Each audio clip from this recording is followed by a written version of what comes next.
Hi, everyone, and welcome to UnHamsterwheeled. I'm Sylvia Brennan-Pils, and today I'm here with Georgia. She is Greek. She's going to work at a place to be. Woohoo! And welcome, Georgia. Thank you for your warm welcome, Sylvia. I'm a bit nervous, but it's fine. We will get through it. Okay. So you're in Sweden right now, right? Yeah, I am in Sweden. I'm working as a teacher here Mm-hmm. for the last 2 years. But it's more of it's an international school that I'm working in right Mm-hmm. now. But I was always more interested in Summerhill and Yeah. Summerhill education, uh, which is more of a democratic school and democratic values. And that's why I'm really excited to start at the school, at the project that you are gonna direct, Sylvia. Mm-hmm. So it's a big change for me. Yeah. It will be the first time you're working in like a free learning environment then. Yes, exactly. Yeah, Ah, cool. yeah. And I mean, you've been here for 3 days, you came over to meet so we could meet, get to know each other and talk about things. And for me, it went really well. I liked having you around. And, we met through Summerhill School. It was all pretty straightforward and quick, our decision. So yeah, you came over and kind of everything went just right. So you stayed with us and you met my family and hung out with us every day. We did a lot of things together. For me, it was not so much about your background, although that really helps. And of course, that you like the free learning environment. But what I liked most was seeing you with my children. That was like a test, not a hidden test, but just something that I can easily then see how is this person who wants to work at a place like this with children, because that is the real deal. If you get this right, then because I couldn't teach that to somebody, or if I could, then it would take time. I think it's a little bit of a character and personality thing. Then, of course, that about these values, and yeah, I like just seeing you. My children liked you from the beginning, and I liked how you were with them. So that's something that after a couple of days, I knew, yeah, for me, that's yes. And then we had this meeting in the ocean when we were swimming in the sea together and talking business. How was it for you to be here in Madeira? I felt welcome from the start. Like you, we said that I will come to visit you in Madeira, but I wasn't expecting this warm welcome and you like inviting me also and having a room in your place. And I also really liked Rob, the husband, and and the kids. They had a lot of imagination and they had a lot of creative thinking and the way they were playing. And I was like, yes, this is exactly what I want. This is exactly what I want to do. Yes, and I also felt that we had a really nice conversations and were surrounded by kids a lot of times, which was, Yes. you know, it was super fun. Yeah, I also felt the same thing, that it was Okay. what I really needed in this period of my life after Mhm. being in more of a traditional educational system right now that I'm working in a Yeah. system in a school, and I wanted the change, and it Mhm. was I was wishing for something to happen like that. I'm like, I'm gonna meet Sylvia and I'm gonna get a lot of really nice ideas, and I will get a lot of courage and to pursue Summerhill and my dream, let's say. Great. Yeah, I found it very easy going with you. That's something that now that I can put like a word on it. Like you were just yourself, and I like that. You weren't putting on like, okay, children, like cheery and trying to entertain. You were just there, present, and yourself, and that's what I really liked. And like if I imagine me at school, there weren't many teachers like that. Most of them, I mean, if they were being themselves, they were assholes. Like it was really, I didn't like many of the teachers, the few that I liked. They were also very nice and friendly and easygoing. Yeah, and that's something, another trait that you have, that you can just be yourself. And that's such a nice thing to have around children, because I meet a lot of people who, especially in the UK, who think that when they're with kids, when they're around kids, they need to teach them something. They need to be a certain way, and then they need to, be a bit of an authority or something. And that's exactly what I don't want for the kids. I just want nice people who are around and attentive. How do you imagine a place to be when, I don't know if you do that. I do that all the time. I imagine what it's going to be like at a place to be, but if you had to like imagine a day there, what would it look like? I think it will be. I'm not gonna be the one like starting like an activity. I'm gonna be like the one looking at what they are doing, the kids, Mhm. and continuing what they start, like what they are doing in their play, and maybe and find like something there that they really like. I am really. It's maybe it's a bit like it's a bit broad right now, but Mhm. I don't know. Yeah. We will see how it goes. But I'm super happy just following their cues and just Mhm. uh, doing exciting stuff together. Yeah. Yeah, that's great. No, you're right. It's we can't really, I mean, we can imagine what we want, but what it's going to look like, no one knows. And Yeah. I think that's the nice thing about it. I'm gonna I ordered the book Barefoot in November from Zoe Mhm. Redhead. And now it's gonna come in a day or two. So I'm Yeah. really excited to keep reading about kids that they are brought up with no restrictions from the educational system, and maybe it's Yeah. gonna give me some more ideas.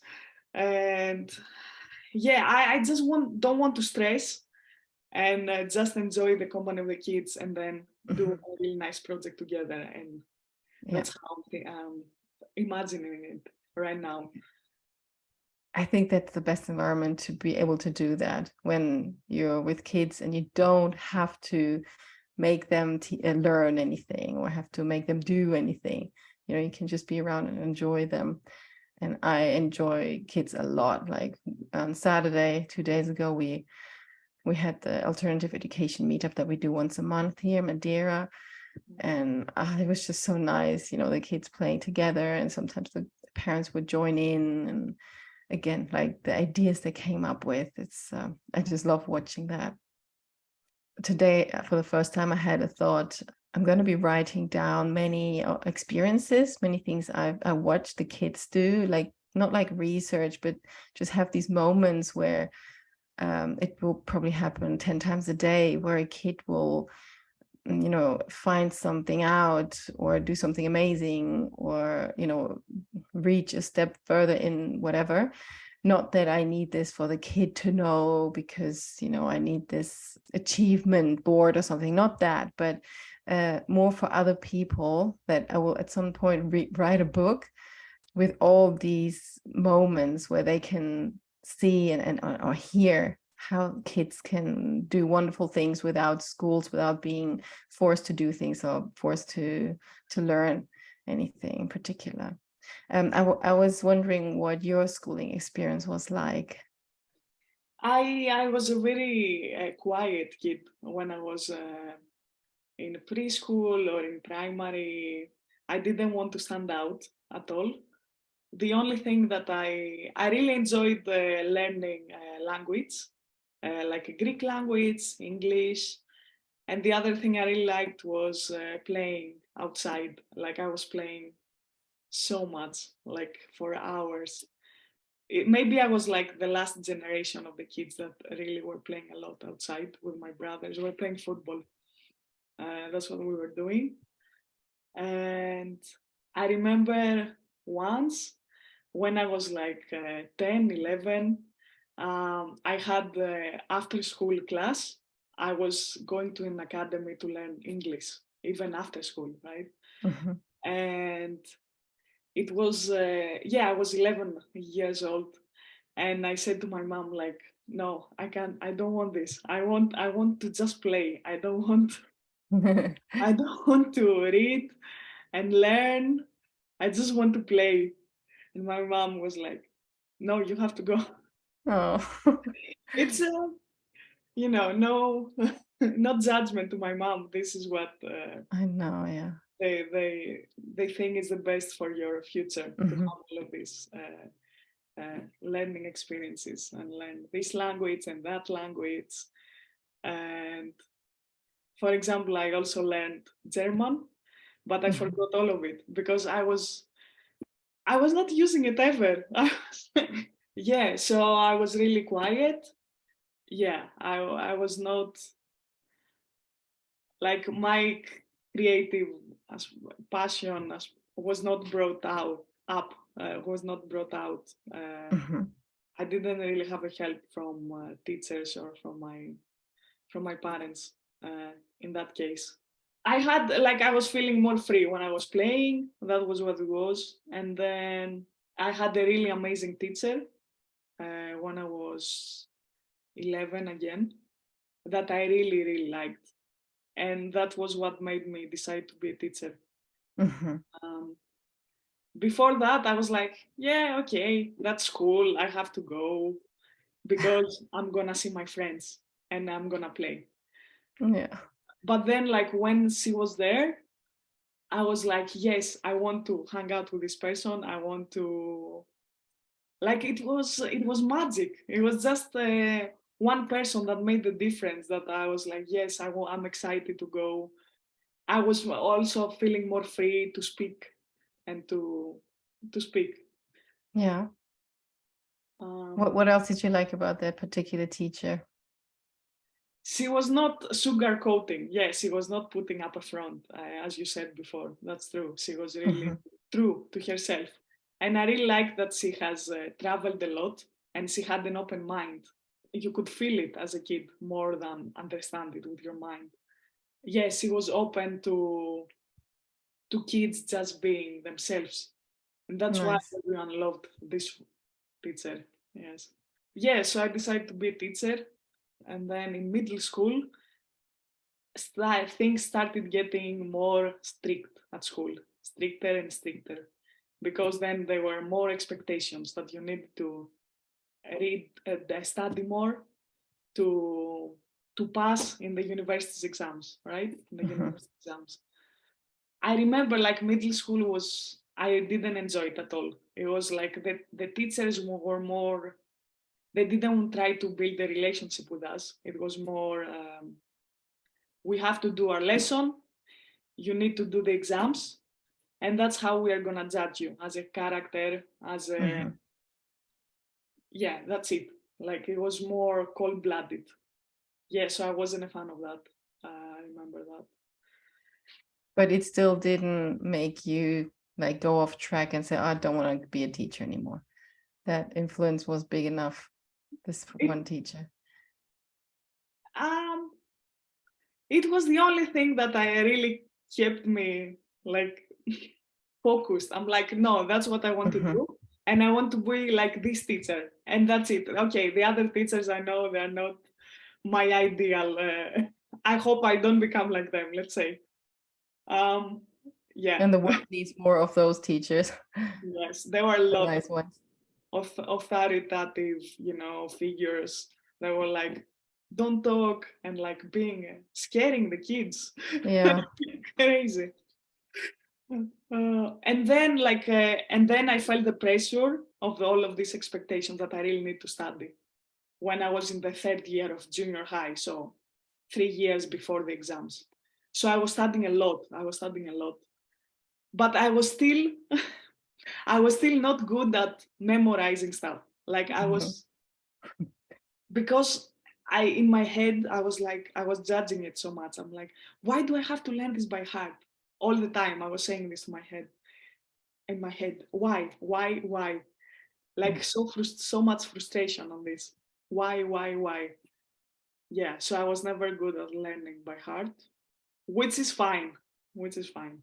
Yeah. And then I passed to be a teacher through like with math and physics, which is not what usually the people that pass the exams to be a teacher, that's not what they do. They usually go and they learn like ancient Greek and other stuff like that. But I knew that my brain couldn't handle the by heart stuff, so I went the other route.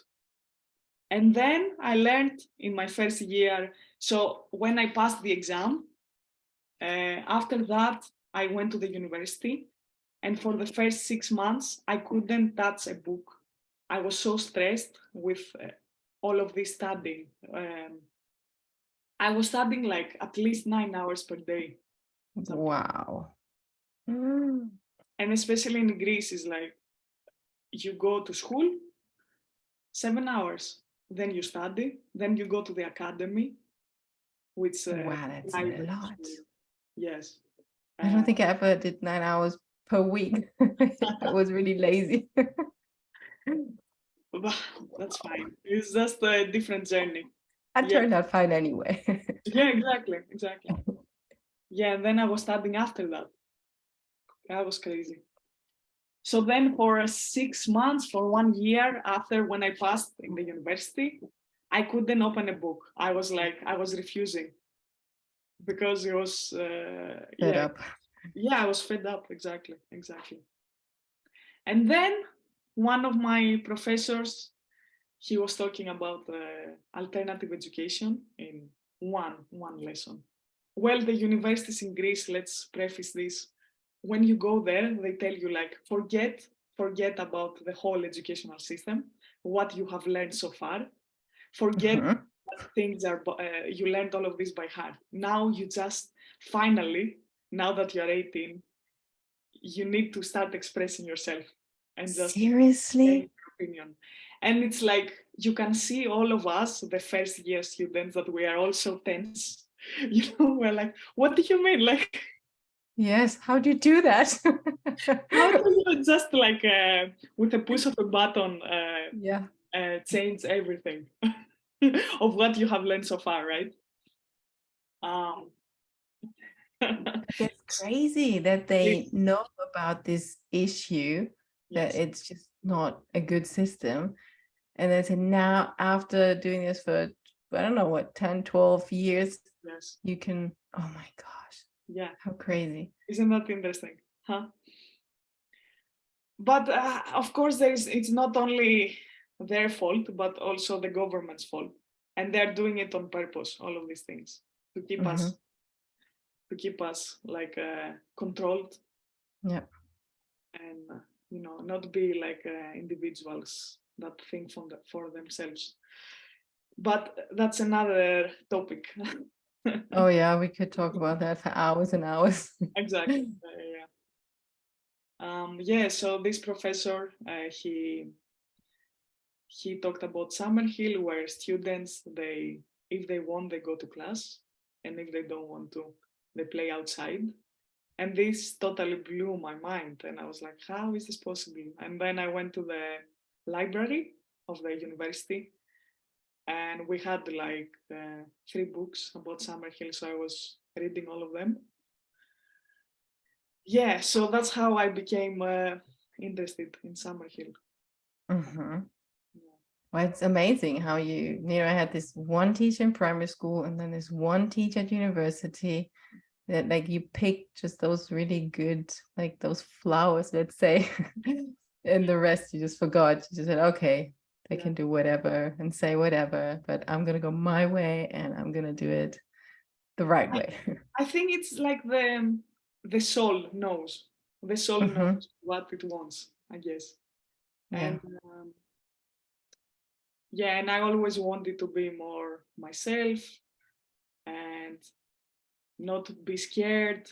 And I was never part of the mass. I was never like, I was never a popular kid, or like, and I was feeling uncomfortable with all of this idea that I will be different than who I am, let's say. Yeah. And then I was also doing psychotherapy, which also helped me to be Mm-hmm. more bold, and express myself more. Yeah.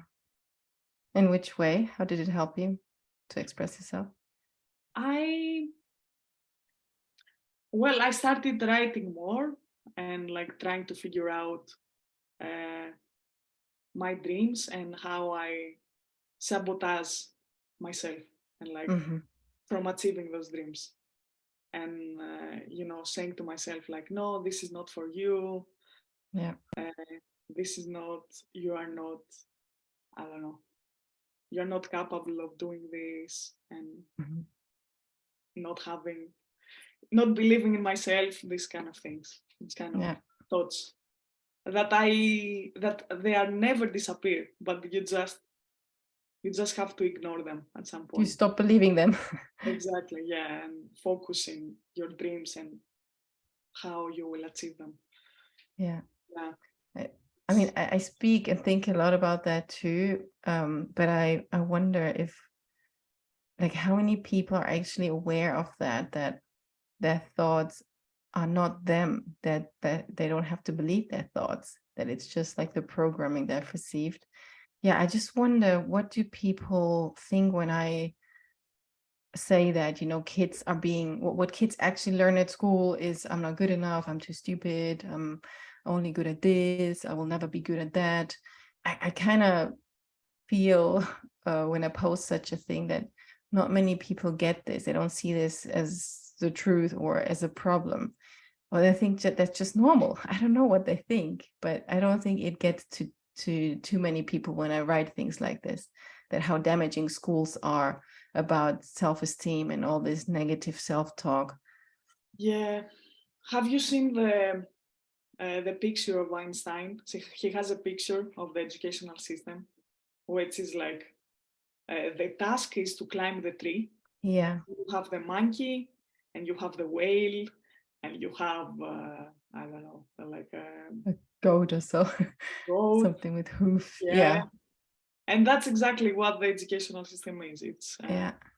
you have one task, and it's catered to only these One. Mhm. particular people, right? Yeah. I guess the normal, the regular, let's say, people. Yeah, that's not who we are. We are also different, and as human beings. And for example, there are a lot of people that have cats as pets, and they can see the difference in personalities, right? Mhm. And uh, and then we put humans in this school, and we expect all of them to get out of it and be the same. Like you can Yeah. see even in the cats that they have different personalities. Why humans cannot? Yeah. Yeah. I suppose they just have accepted it as normal and the right thing to do. They're not questioning because they've gone through this system and they've learned not to question the teacher, the authority, the parent. I think that's my answer for that. And they feel safe in that environment. It's just, yeah, but if it changes, I mean, well, how would the world look like? And what would happen to me if I changed? And it's Yes, just scary, I think, for people, this thought of change. it is scary, but I think a lot of people are open to Hmm. awaken from this.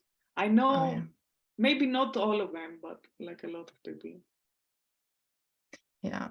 And at some point, there'll be so many that they can't look the other way. Or, if it's like 50 years from now, they'll die and their kids will be a bit more awake. Like it takes a few generations to change this mindset and get out of this. But maybe, I don't know if the whole world will change. I was always depressed about this. Like I was like, but how, why the world? Like why people don't see that things are different? But then again, like if if only just the people that want. to change and see Mm-hmm. programming, they see it, then this is a huge win also. Yeah. Like it's not gonna be the 100%. It's gonna be maybe the 10% of the people, but still is important. Yeah. And And if you just focus, if you have your little community, and if you focus on what you can do and you live your life the way you want it, then you don't need the world to change. yeah, and focus on the people that want to change. You cannot change people who don't want to change. So No, you don't even need to try. no. Yeah. Yeah. That's why we're doing this. We're just gathering our community of like-minded people and have a great upbringing for the kids. And also that's why I also I loved meeting you and in person because before maybe I was speaking a lot about Summerhill, but I didn't have people that they were in tune with this, you Yeah. know, that they were Yeah. like, yes, I am on board. Uh-huh. They were like, okay, I hear your idea, I understand, but they were not making it Getting a it. reality. Ah, okay. Yeah. So that's why I'm like, yes, I want to be friends with a group of people that they really try to change themselves Mm-hmm. and the school where they work and stuff. Yeah, I met another family on Zoom because they want to sign up when we're open, and they were also big into Summerhill, and their kids are in a school like that where they live, and it was just a lot of yes, yes, yes, yes, yes, exactly, Yeah, and you will like them too. yes. It feels good to have a community, finally. Yes, it Yeah, does feel so good, and like weekly, I'm speaking to new people about it. And yeah, we're just growing and growing, and we're not going to just we're not just going to be talking about it when we're all together. We're going to be living it, which will be another step that not many of us have experienced yet. Right. Like on Saturday we had a little bit of an experience like that because Lima said afterwards, I love this so much, I want to do it tomorrow again. And we do it once a month. And then I said, oh my gosh, you know what, at a place to be, it will be like this every single day. Just families, free, and the kids can play, and they will do so many extraordinary things, learn things that they wouldn't be maybe not able to, or it wouldn't be the same experience without the community. yes. That makes a big difference. It's so exciting. I'm telling you. Yeah. Yeah, I hope everyone else is also excited. I can feel it building a bit now, and we're coming closer to it really happening. It's started off as an idea, and then it's on the internet and on social media and talking, but then soon it will be a physical manifestation. And I know you are working a lot on this, and like I am so happy to see like how much you have worked on the project and how much it becomes more and more of a reality. I'm really happy to see that. Thanks. Yeah, it is a lot of work, and some things are not, always enjoyable, or I have to, learn new things. And then once it's open, it's gonna be a bit more relaxed, and I would say 90% enjoyable. And then of course there will be some work, Of and I'll course. continue learning. But yeah, just this lifestyle is amazing to be able to create it, and But it's I feel such a like, big. yeah, sorry, continue. No, it's such a big internal journey. Everything I learn and everything that is connected. Oh, Rob and I, we talk a lot about these things, what's happening and what's happening in our bodies and emotionally, and our inner child. And, people show us the mirrors. And it's like today was disappointment experience at like BJJ at Jiu-Jitsu. And I came home and I cried, and I just went into Rob's arms when I walked in, and he helped me, and I cried, and I told him what had happened. And that was just good. And that was a big, big step for me to just let it go, like let the sadness out, just cry, because I was aware for many years that I had learned not to cry, just suppress the sadness, don't let it out and don't show it, especially not in front of the kids. Yeah, On one hand, like one side was like, I want them to cry when they're sad. So I have to be able to cry when I'm sad. But then I couldn't, like watching sad movies, listening to sad songs, whatever it was. I wasn't really able to let it out, to express my real sadness. But today, it was just, I knew I was walking up the stairs and the tears were coming out. I walked in and Rob said, "Hey, how's it going?" And then he walked in and I just went into his arms and cried. And Lima and Bo were there, sitting there. And while I was crying, there was, what's happening? Why is mommy crying? And Rob said, "I don't know yet. I don't know, but it's okay, you know." And for 1 minute, I think I cried it all out. And then I explained what had happened. And that was it. There was no weird looks from them or, "Oh my God, what's wrong?" Or they started crying. Nothing. It was just, you know, like they do it. When they cry, I hold them, then they stop crying and the show is over. Everything's fine. And that was the same for me today. And there was a big change. I don't want to call it achievement, but just a big change because I wasn't able to do this. So, and then I got another injury today at BJJ, and we just keep talking about these things that are all interconnected with the emotions, with the body, with what's happening in our lives. It's a big internal job as well, like all the changes that go on. You know, the schools divides everything into subjects, and that's just such a limiting and stupid thing because it doesn't work like this. Like you can see it in your life, I can see it in my life, that everything's connected, and I can't just have work and then my family and then me and then Rob and, you know, friends. It's all connected, and my body, my health.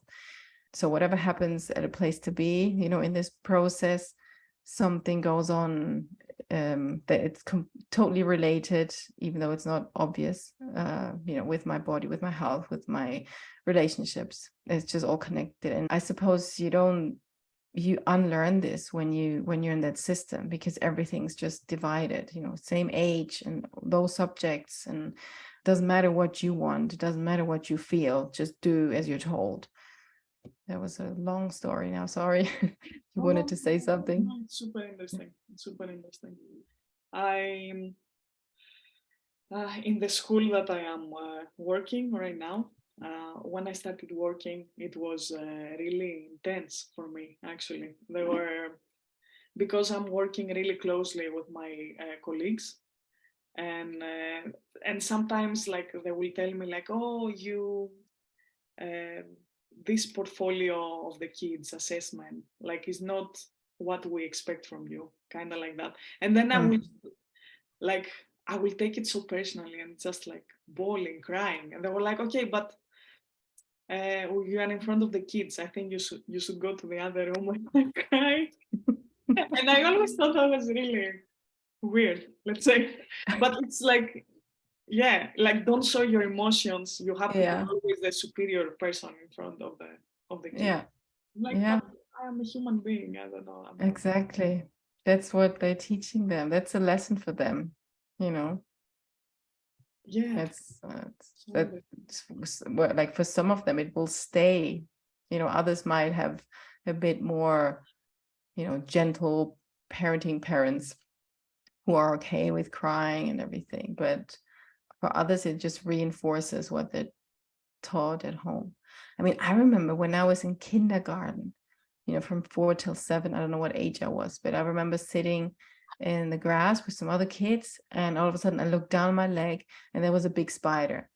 And oh my God, I just wanted to scream and run away. And I didn't. I just pushed the spider away and kept every noise, every emotion inside of me, swallowed it down.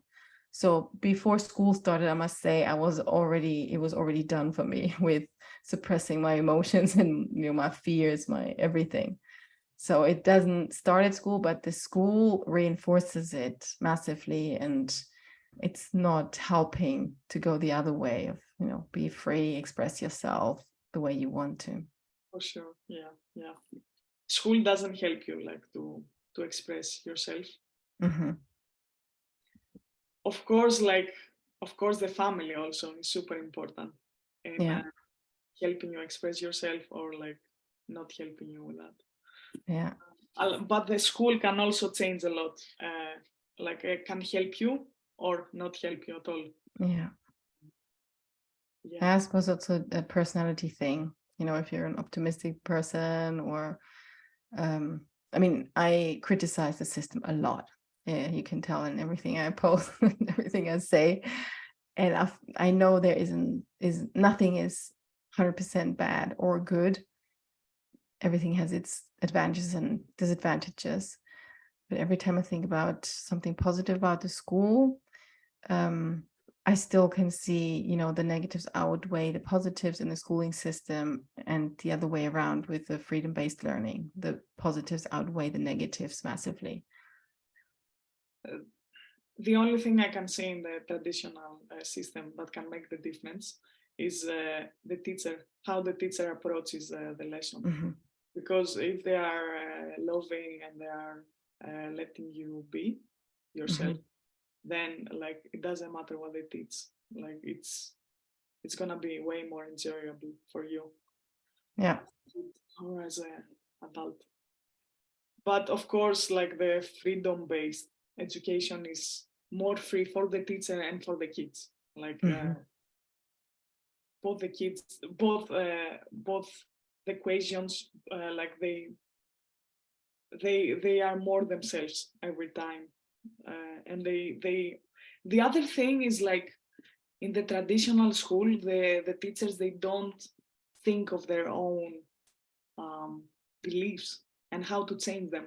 And I think like in the freedom-based school is like, yeah, this is my belief right now that I don't think I feel worth of myself, that my self-worth is low right now, and maybe I'm projecting it to the kid.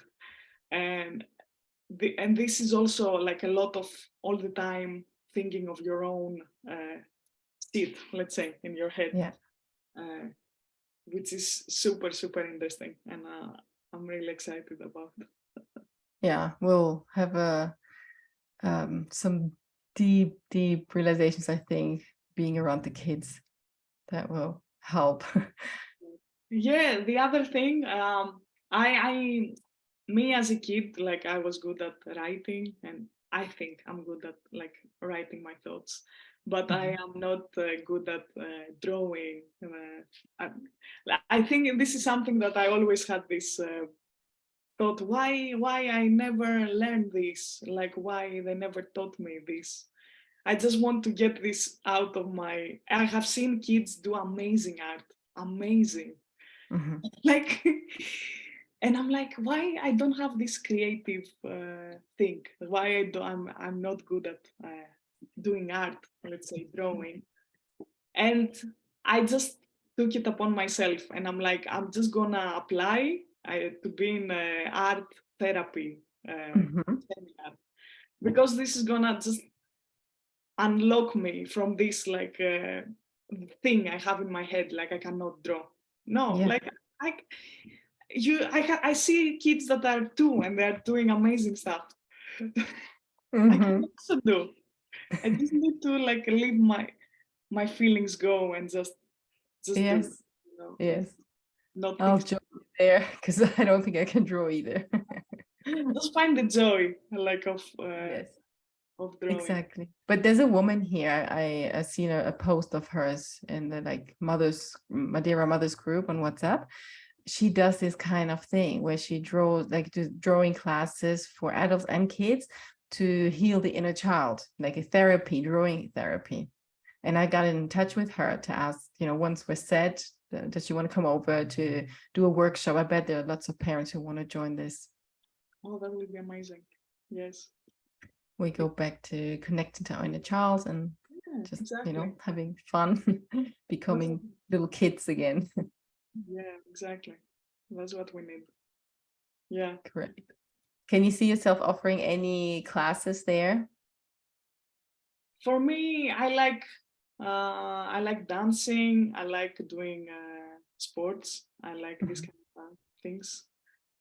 I would love to do some theater, this kind of thing. Me too. I sign up. Yes.